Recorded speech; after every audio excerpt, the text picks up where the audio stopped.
selamat siang saudara. Bersama saya Rizka Andalina. Berikut informasi utama kami siang ini.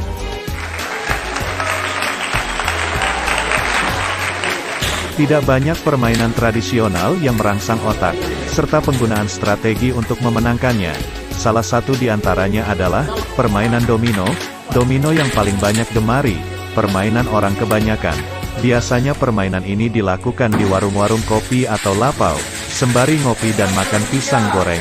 Tak jelas dari mana asal-usul permainan ini. Ada yang bilang berasal dari China, ada pula yang berpendapat dari Eropa. Yang jelas permainan ini telah dimainkan oleh banyak orang di seluruh dunia sejak berabad-abad lampau. Banyak pelajaran yang bisa didapat dari permainan domino, ujar Ketua Pertandingan Domino Minangkap Jusrino Frival. Seperti halnya di kehidupan sehari-hari, dalam permainan ini kita dilatih untuk bersungguh-sungguh, berkonsentrasi tinggi, serta berani mengambil keputusan. Selain itu kita juga diajarkan bagaimana caranya berhitung dan meminimalisir sebuah kegagalan. Dari permainan ini pula, kita bisa mengetahui karakter para pemain. Apakah ia tipikal yang agresif, konservatif, atau seorang yang baik hati. Permainan domino menurut Zulfri Datua Pamulukayo nan Mudo selain bermain sendiri-sendiri, variasi lain permainan domino yaitu dengan cara berpasang-pasangan, atau disebut mandan. Bermain mandan biasa dilakukan oleh masyarakat Minangkabau. Mereka menganggap, permainan seperti ini lebih egaliter dan meriah.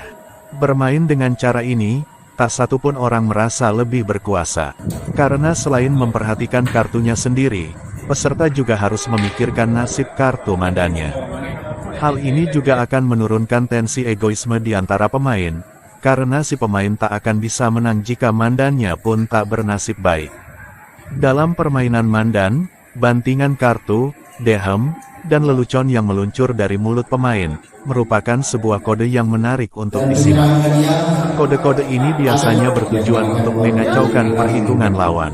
Disinilah seninya bermain mandan, selain dituntut memiliki kemampuan rasa dan periksa, kelihayan untuk menjatuhkan mental lawan, serta sikap saling pengertian, sangat dibutuhkan untuk memperoleh kemenangan, pungkas Zulfri Datua Pamulukayo nan Mudo.